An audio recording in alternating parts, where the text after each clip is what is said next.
Hello and welcome to Upfront. My name is Dean Thullner Veljasic and we are filming on the unceded Nanaimo traditional territory.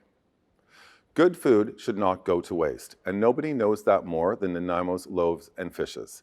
Today, I have the pleasure of sitting down with Peter Sinclair, the Executive Director of Loaves and Fishes, to learn everything we can about this organization and how we as a community can help them. Hi, Peter. How are you? I'm doing great. Thank you for joining me today. Thanks so much for the opportunity to come in and speak with you. Yeah, great. So let's just get into this. Let's break this down. Tell me a little bit maybe about the history and what is Loaves and Fishes? Yeah, so Loaves and Fishes Food Bank formed in the mid-90s, and it quite literally was people gathering together in church basements to make sure that people had food to eat. And then in 1998, they realized that they actually needed to get a more formal structure together. And so a community chaplain named Don Braithwaite helped set up Loaves and Fishes as a registered charity, and the property that we have on Farquhar Street was bought. And so from 1998 to 2007, the facility on Farquhar Street was a place people could come and access food. It was also the place that we collected all the food. It was a place that all volunteers who were helping out at the food bank would go. That's where the staff would go. Everything happened at Farquhar Street. 2007, that changed. And we partnered with Brechin United Church and opened our first satellite-free food market. And that was a huge success because it made it possible for people to access food at another location. We know Nanaimo is really spread out. And if you're requiring everyone to come to a location in the south end of town, that's not going to be convenient. So being able to come to a place in central Nanaimo and pick up food was a big step forward. Mm-hmm. That model of replicating free food markets, we've expanded over the years, and we now have free food markets throughout Nanaimo that operate 7 days a week. I'm not surprised. When I go to the grocery store now and I leave with a bag of $100 worth of groceries, there's like 5 items in them. Yeah. So I can imagine in this climate, post-COVID, with the cost of groceries going up, that you're seeing a great intake of people who are wanting to access your services. Yeah, we've seen a significant increase in terms of the number of people accessing services from us. We will see fluctuations individual months. It may go up, may go down, but we find the best metric is to look at the number of people that are accessing services in a particular month and compare that to the same month the previous year. And we're seeing increases anywhere between 30 and 50% this year over last. I believe that last month you had 9,000 visits. Is that correct? Yes, so over 9,000 visits. Now, just to be clear, that does include the free food markets that we run on northern Vancouver Island up in Port Hardy. But those numbers are definitely the highest we've ever seen. Mm-hmm. So I know you know this, but last week I had the pleasure of going to Loaves and Fishes. I went in completely naive. I was fortunate to spend some time with Abby Sauchuk, I think. Sauchuk. Yeah. She is your Director of Development. Director of Development. Yeah. And she was kind enough to spend some time with me and show me around. One of the things that struck me was the magnitude of volunteers and how volunteers are so crucial to the success. So can you elaborate for us? Yeah, so every month we have over 200 volunteers that help out to deliver our programs. And those volunteers are doing everything from sorting food to sorting empties as part of our Empties for Food program, to helping distribute food, whether that be at one of our free food markets, but also volunteers that help out with our Hamper to Your Home program. We have volunteers who help out with various admin tasks. Without volunteers, our operations stop. Well, let's take a look at some of your volunteers. I've got some photos to pull up. Okay, cool. My first photo, I believe, is North Island volunteers. Yes. Okay. And they are situated where? So in 2019, we began providing food bank services in Port Hardy. And so the pictures, I'm assuming the pictures you see here are in Port Hardy, but we also deliver food to Port McNeill. And that is food that goes out to other charitable organizations there. So you might see some volunteers from there. So depending on the photo you got, I can tell you exactly where it is. But it also might be in Wasp, Port Alice, or Port McNeill. Right. So. And the second photo I've got is some Central Island volunteers. Yeah, that would be here in Nanaimo. Right. Yeah. Okay. So, but you know, to run a successful nonprofit, you still have to have staff. Right. So I'm assuming you've got employees every month as well. Yeah, so we have over 30 staff that help deliver our program, and the staff are critical to the success. And the staff do a number of things, but what we always focus on is the critical task of the staff is making sure that all the efforts of the volunteers are well coordinated. So if you're a volunteer and you've scheduled to sign up for a shift at say 9 in the morning, when you show up at 9, the food is ready for you to sort.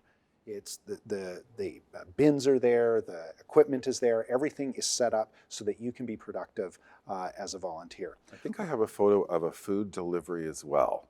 Okay. And I was amazed when I was there at the magnitude of food that comes in. And we're talking like there was dairy, there was protein, there was dry goods, canned goods. How do you access all this food? So we run a very successful food recovery program. And what food recovery is you partner with local grocery stores to provide them with consistent, reliable 7-day-a-week pickup of all of the food they're throwing out. So you've likely seen these images of dumpsters out behind a grocery store and people are like, what's all this food doing in here? Why is it being in there? In most cases, the food is in those dumpsters because there isn't an option for it to go anywhere else. And what Loaves Fishes does is provides an option for that food to go somewhere else. Now, the challenge is you actually run into problems of abundance. The volumes of food coming in, which is what you saw, there's a truck coming in and you open it up and it's like, there's a lot of food here. You can't just take that food and put it in front of someone. It has to be sorted. Mixed in with that food is going to be food that's not suitable for human consumption. So you have to pull that out. Then what are you going to do with it? Every month, we need to find either going to compost or to local farmers between 30 and 60,000 kilograms of food that's not suitable for human consumption. That's a problem. Right. But that's a problem of abundance.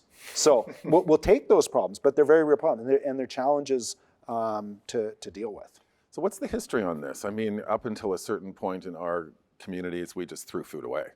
All of a sudden, we have Loaves and Fishes, and you're thinking, someone thought, hey, wait a minute here, we need to take this food. So what's the backstory on how that started? Yeah, so in 2011, I toured a number of food banks around the province, and one food bank in particular stood out as head and shoulders above the rest, and that was the Kamloops Food Bank. They were running and continue to run a very successful food bank there. And I said to them, what's the secret? They said, the secret is to make it easier for the grocery store to give it to you than throw it out. And so we came back here to Nanaimo and we said, we want to set this up. And the city of Nanaimo was absolutely amazing. They provided funding for us to purchase our first 5-ton truck. And so in 2012, we launched our food recovery program with one local grocery store, Thrifty's at Port Place. And we started providing them with 7-day-a-week pickup of everything they're throwing out. And it started with that one store. And I think now it's like 32 or 35 stores, through Nanaimo, as far south as Chemainus, Parksville. We're out to Port Alberni 7 days a week. Stat Holidays, we're up in the Comox Valley. And we just want to make it that any major retailer on Vancouver Island has an option to give their food to us. And am I correct in what a little bit of research that I was able to do is I believe that you're actually a model now for other food banks. I think other people are now looking at your initiatives due to the greatest success you've had and that they're learning from your process. Yeah, so the success that we've had has shown that food banking can be about abundance. And so we've done a number of tours where other food banks have come to see what we're doing. They've actually come from across the country to see what this looks like. We've also done presentations. I've gone and visited and been into board meetings of other organizations to share what we do. We believe that this is a good program and we just give it away. We'll share with others all our secrets. None of this is sort of like, oh, it's just for us. Right. we want to give it away. The other way, though, that we see it working, and this we're seeing more of this as we expand beyond Nanaimo, we're actually able to serve these other communities by collecting food in them 7 days a week. And then because we're collecting food 7 days a week, we can distribute food 7 days a week. So how do you, I mean, this is a big operation. You're getting all this food that's coming in on a regular basis, truckloads of food, and then you've obviously got a fleet of truck drivers, I guess, and that you go up and down the island delivering it to all these smaller communities. How do you manage that? That's an orchestration, right? Yeah, well, you're hitting on the fact that we are fundamentally a logistics organization. So we're a charitable organization, and we do charitable work, and that is the reason we do it. But we understand that our success in part rests with getting our logistics right. And so there is a tremendous amount of logistics. I mean, you mentioned our trucks. We have a fleet of 11 vehicles. Those vehicles need to be maintained. So apart from the pickups and the deliveries, just the maintenance on those vehicles and getting them into the shop and bringing them back, and that is, it takes an incredible amount of work. And then you've got over 100 other charitable organizations on Vancouver Island that can order food from us. So we have to be able to pick the orders, and we have to get them on the truck and then deliver them. So you've got to get your logistics right. But when you get your logistics right, there's a huge amount of efficiency that you can gain. And as you gain that efficiency, it means that you're going to make a profit. And that profit means that there's an abundance of food for people in need. And so by focusing on those logistical pieces, we can make a major difference in people's lives. Okay, so the food gets on these trucks. It's brought from North Island to South Island, is that true? Or Mid-Island? So we're picking up 7 days a week from stores in Port Alberni, Nanoose, Nanaimo, Ladysmith, and Chemainus. And then on weekends and holidays, we will go as far north as the Comox Valley. So we're collecting from all of those places. The other way that we get food is as Food Banks BC, Food Banks Canada, organizations like Second Harvest have tractor trailer loads of food that they've sourced from wholesalers either provincially or nationally. They will ship that to us and we will distribute that too. So there's a whole host of ways that food comes in, and so the answer is yes, we'll take it, and then we have to figure out how we're going to get it out. Okay, so the food's out, it's arrived by these trucks, we've got all these volunteers that have done all this hard work. Now I'm a community member, it's a low barrier access, I think we should talk about that, but also where are we getting this food? How can I get groceries for free? Okay, so there's two ways that we put food out into the community. The first, and the one that is pertinent to the point right now, is our free food markets. So these are places that people can come and they can pick up food. So we have one location at our original Farquhar location. The rest of them are partnerships with churches. We also have a facility in Port Hardy. But these are places that people come, and the only requirement that we have is that people show ID. And so that's so we can know that, hey, you picked up today, this is what you're eligible for. We don't ask for any income information. We don't grill them in any way and like, hey, do you really need this? It's like, if you're here and you say you need food, we're going to make sure that we get it to you. So the first way we get food out is through our free food markets, and then the second way we get food out is by partnering with other charitable organizations, and so we provide food to them, and then they distribute in any one of a number of ways. So we supply food to other food banks, so those other food banks run stuff like us, but then we also supply food to school meal programs. We provide food to soup kitchens, drug and alcohol counseling. Like basically, if you're a charitable organization, we can provide food to you. I hear quite often a lot of charitable organizations, their biggest struggle is getting food. It doesn't seem to be something that our government wants to fund.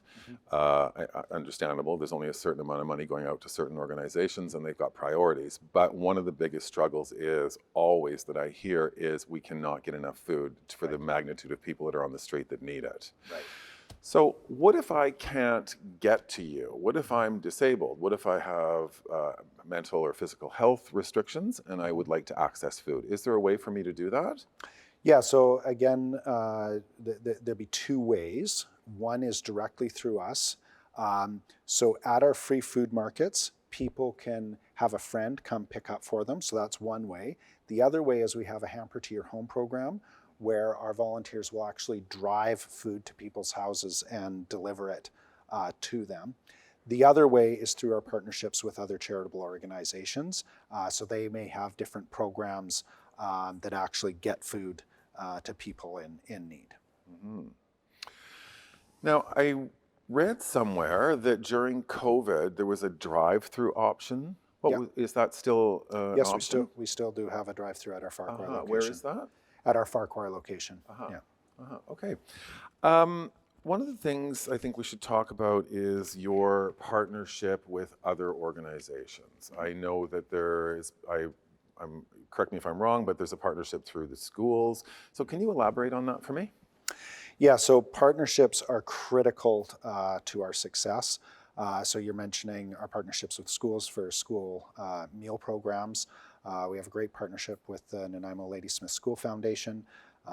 We provide food for their programs, but we also partner with the school district out in Port Alberni to provide food for their programs.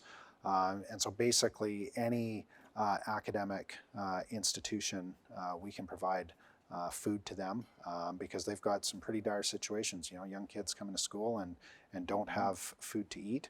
And so we've got the food, we can make it available, and then they can serve it up. Any other third parties that we want to talk about? Apart from the food distribution, we have partnerships that help us with our fundraising, specifically around Empties for Food, so all of those bin locations. But then we also have some pretty amazing partnerships with local businesses that help make sure that we have the services we need, whether it be IT services, whether it be security services. There's a number of organizations that partner with us to help make sure we're able to deliver our program in the community. Mm-hmm. Okay. Let's talk about your Empties for Food program. What is that? Well, it is a ragingly successful fundraiser.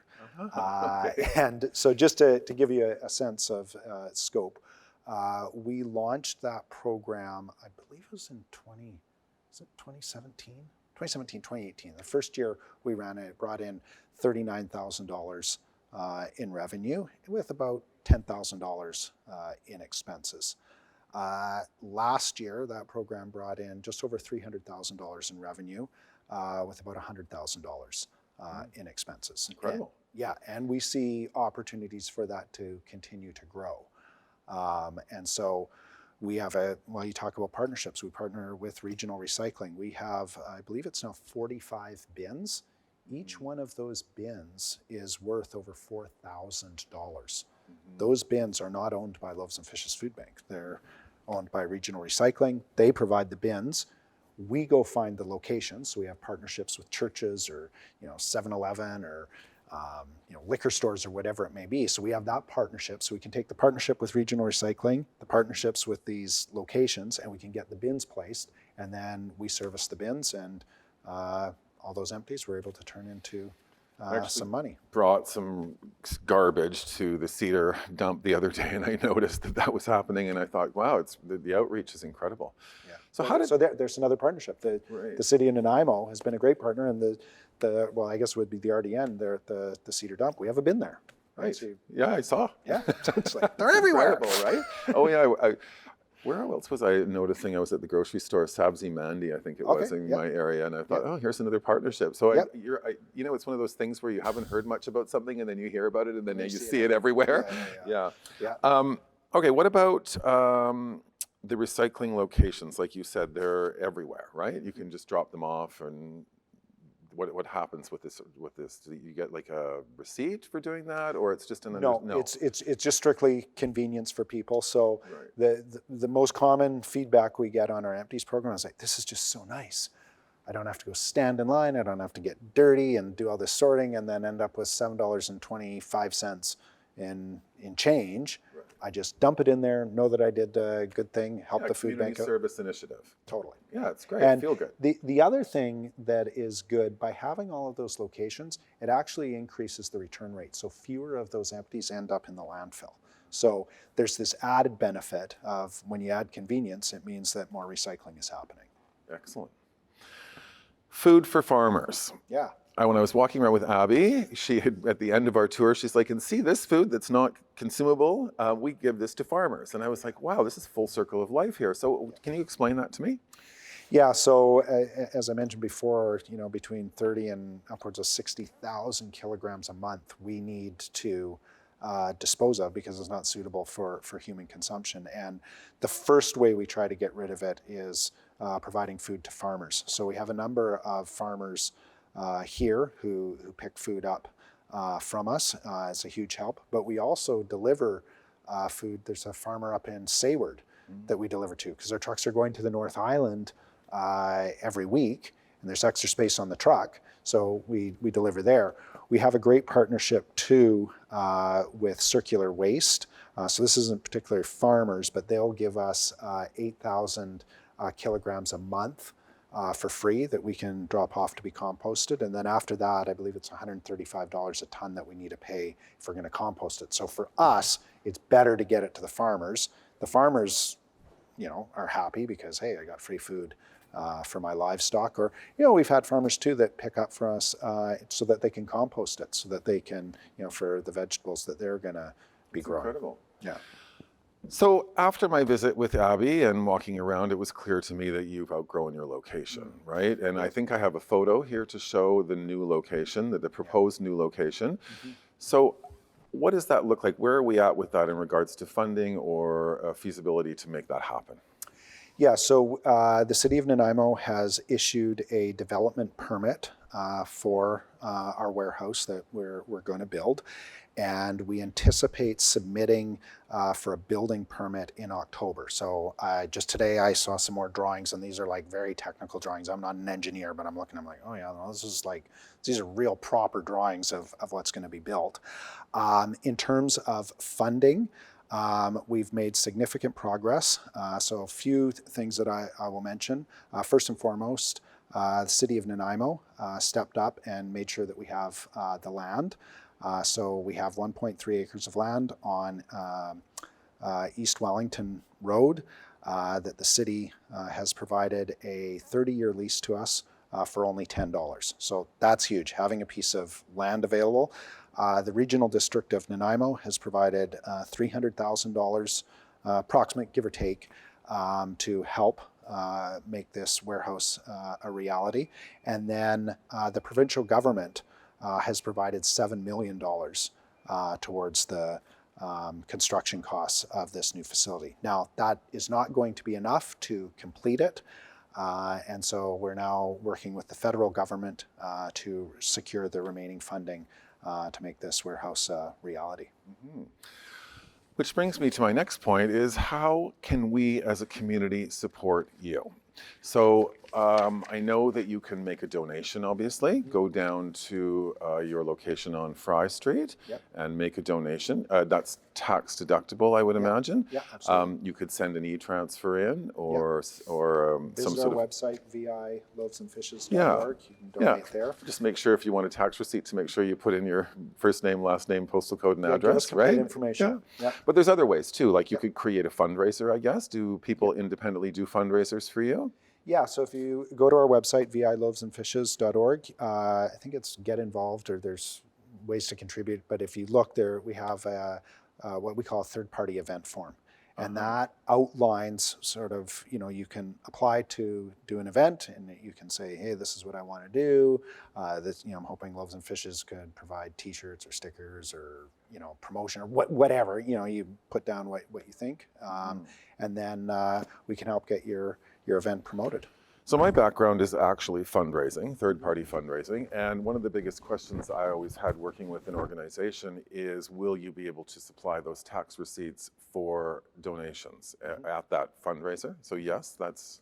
To supply them at the fundraiser? No, not at the fundraiser, but post-fundraiser. Yes, yes. And so we have a form, and we need complete information, as you know, first and last name and all that. You get that form right, We absolutely can issue the tax receipts. Great.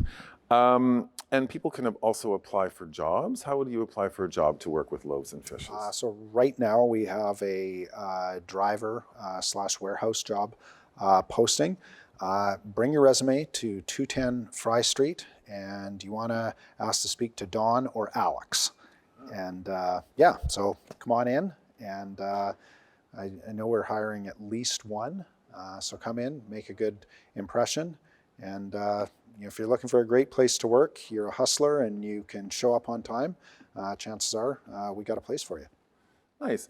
So we're sort of winding down. We don't have a lot of time left. I guess my question is, anything else you'd like to share with us in regards to how the community could support you, or what your greatest needs are that you're needing us to help you with? Yeah, so we really need volunteers. And so with this abundance of food, I spoke about all this sorting. This sorting happens 7 days a week, and it doesn't stop. There's just this flood of food that's coming in, and we need to stay on top of it.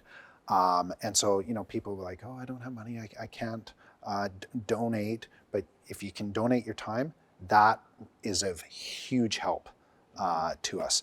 And volunteering is easy to set up. You just go to our website, viloavesandfishes.org, and you can click and find the shifts that you want to sign up for, and you can sign up right away, and we can get you plugged in. You could probably, I don't know that there's shifts open tomorrow, but there probably is. I bet you if you went to our website right now, you could find a shift and be volunteering tomorrow with us. Well, obviously you need volunteers, but one of the things that I found fascinating being at Loaves and Fishes is the different areas that people could volunteer. There is a timeline here. I mean, you do have, let's say, protein, for an example, right?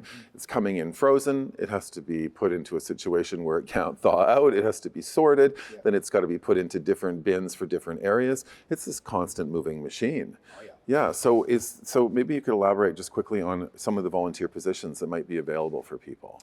Yeah, so I mean, you mentioned sorting the protein items coming in, so that's common ones. Sorting really any food, so dairy, deli, produce. It'll change throughout the day depending on what we've got staged up. But then there could actually be, you might be helping build orders for other food banks. So we receive a tractor trailer load of food, and then we need to split that up between, I think it's like 22 or 23 other food banks on Vancouver Island. We've got to build pallets for each one. So you might be helping out with that. The other thing, with all this food being collected and distributed, we've got all of these bins that get really dirty. So you collect food and egg breaks in it or whatever. All those bins need to be washed. So we have this big dishwasher, probably the biggest dishwasher anyone's ever seen, or anyone in Nanaimo's seen. It's over 20 feet long, and it was in the cafeteria at the University of Victoria. We affectionately refer to it as Binzilla, and it will clean 240 bins an hour. Nice. But here's the catch. Someone's got to load it and someone's got to empty it. Of course. So volunteer job, you sit there and you load it on and unfortunately, Peter, we're running out of time here today. This is Peter Sinclair, the Executive Director of Loaves and Fishes. Yep. I cannot express how amazing this organization is. I encourage the audience to reach out, go to Nanaimo, loavesandfishes.org if you'd like to make that one will direct to you, but the updated one is viloavesandfishes.org. viloavesandfishes, thank you, viloavesandfishes.org. If you'd like to volunteer and make a donation, or perhaps even get a tour to see what's going on. Yeah, absolutely. And like I said, they're doing incredible work. They're helping those in need, and I can't thank you enough for letting us learn more about it today, and hopefully this program will have helped you get some more interest to support you. Thank you very much for tuning in to Upfront. Again, my name is Dean Thullner, and thank you so much.